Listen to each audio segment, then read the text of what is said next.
IPS कल्पना सक्सेना पर जानलेवा हमला करने वाले 4 आरोपियों को हुई 10-10 साल की सजा।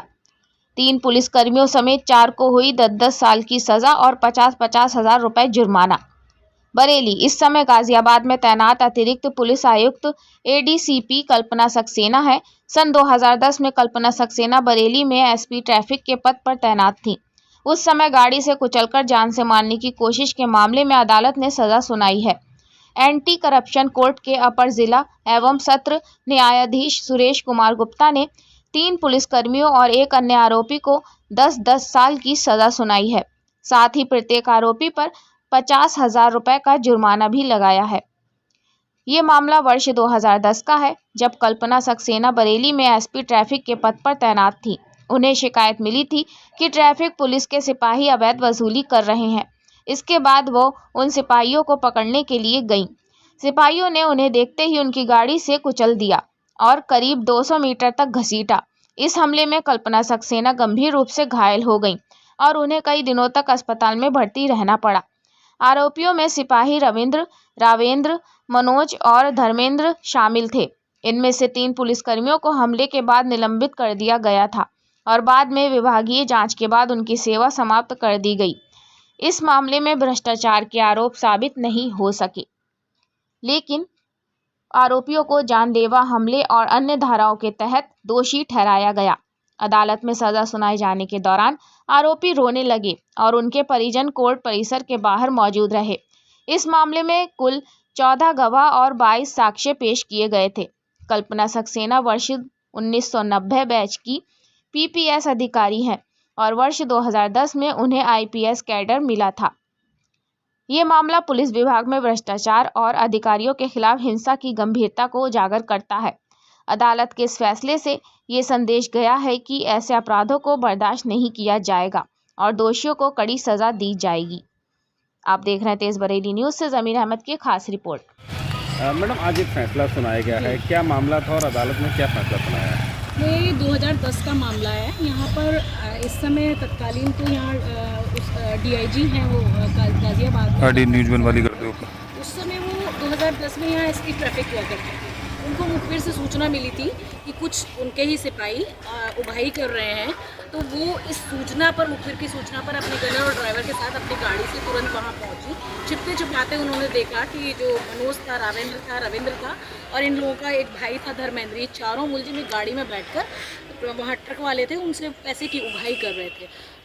छिपते छिपाते उन्होंने पकड़ने की कोशिश की और वो एकदम गाड़ी के आगे आ गए। इन्हें मैडम को देखकर और गनर और ड्राइवर पीछे पीछे आ रहे थे। इन लोगों को देखकर तुरंत ही मनोज ड्राइविंग सीट पे बैठा हुआ था, मुलजिम मनोज ने गाड़ी स्टार्ट कर ली और आगे चढ़ाने की कोशिश की, तो मैडम एकदम से दौड़ के मनोज की तरफ खिड़की पर आ गई और उन्होंने उसको पकड़ने की कोशिश की। उस पर इन्होंने जानलेवा हमला करते हुए उन्हें सर पर घूंसे मारे, हाथ पर घूंसे मारे, जिससे कि वो छूट जाएं और उसके बावजूद भी उन्होंने बहादुरी से गाड़ी को पकड़े रखा, पैर ऊपर कर लिया और इन लोगों ने गाड़ी दौड़ा दी। उनको जान से मारने की नीयत से धक्का दिया और उसके बाद उनकी काफ़ी चोटें आईं, तब ये मुकदमा पंजीकृत। उसके बाद इन्वेस्टिगेशन हुई। इन्वेस्टिगेशन के बाद धारा 384 7/13 पीसी एक्ट और 307, 333, 332 में मुकदमा पंजीकृत हुआ और विवेचना चली और चार्जशीट लगी। उसके बाद प्रोसिक्यूशन की तरफ से मैडम ने ही एक प्रार्थना पत्र दिया था शासन में और उसके बाद में यहाँ डीएम साहब ने मुझे और एसपीओ साहब हैं रुद्रेंद्र श्रीवास्तव सर और एसके सिंह सर, इन लोगों को अपॉइंट किया इस केस को प्रोसिक्यूट कराने के लिए। मैडम के बाद से सारे 14 गवाह हम लोगों ने परीक्षित कराए और समय समय पर जो भी लीगल कार्यवाही होती थी वो की और लास्टली अंतिम बहस की और आज निर्णय आप लोगों के सामने है कि 307 और 333 में सज़ा हुई है, 10-10 वर्ष की सज़ा हुई है और 50-50 हज़ार रुपये का जुर्माना हुआ है। क्या है मामले जिनमें सजा हुई है, थोड़ा विस्तार से? 307 माने जान से मारने की नीयत से किसी को आप मारना, तो चूंकि मैडम को घसीटते हुए ये लोग ले गए काफ़ी दूरी तक, 200 मीटर तक कम से कम, और जान से और धक्का दे दिया, तो जान से मारने की नीयत से किसी को मारना 307 है।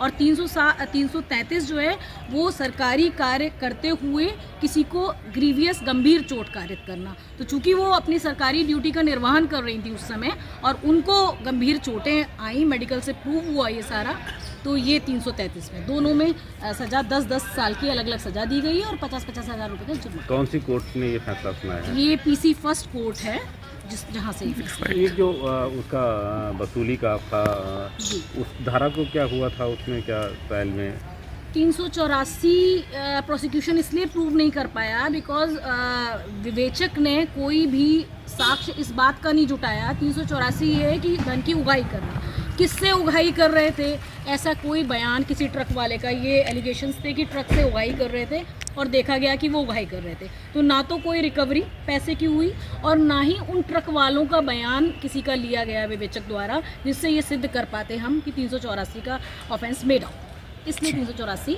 की सज़ा नहीं हुई। ठीक। जो 2010 में आप पोस्टेड थी, उनके सिपाहियों द्वारा उन पर जानलेवा हमला किया गया था, जिसमें हमारे कोर्ट पीसी फर्स्ट से सूरज गुप्ता जी द्वारा 10 साल की सज़ा और 50,000 जुर्माना ठोका गया है। कल्पना सक्सेना जो एसपी ट्रैफिक थी, उन्हें सूचना मिली कि एसपी ट्रैफिक के सिपाही अवैध वसूली कर रहे हैं सजानपुर रोड पे, तो पहुंची घटनास्थल पे, तो उन्होंने देखा कि वो लोग अवैध वसूली कर रहे हैं, तो उन्होंने पकड़ने का प्रयास किया, तो उपरोक्त सिपाहियों ने उन पर कार चढ़ाने का प्रयास किया, जिससे वो बाल बच गई और उन्हें घायल अवस्था में गंगाजल अस्पताल में भर्ती कराया गया। उसके बाद उनके द्वारा एक मुकदमा पंजीकृत कराया गया था, जिसमें आज सजा हुई है 10 साल की सजा और 50,000 जुर्माना ठोका। आपका नाम? मनोज वाजपेयी, विशेष लोक अभियोजक भ्रष्टाचार।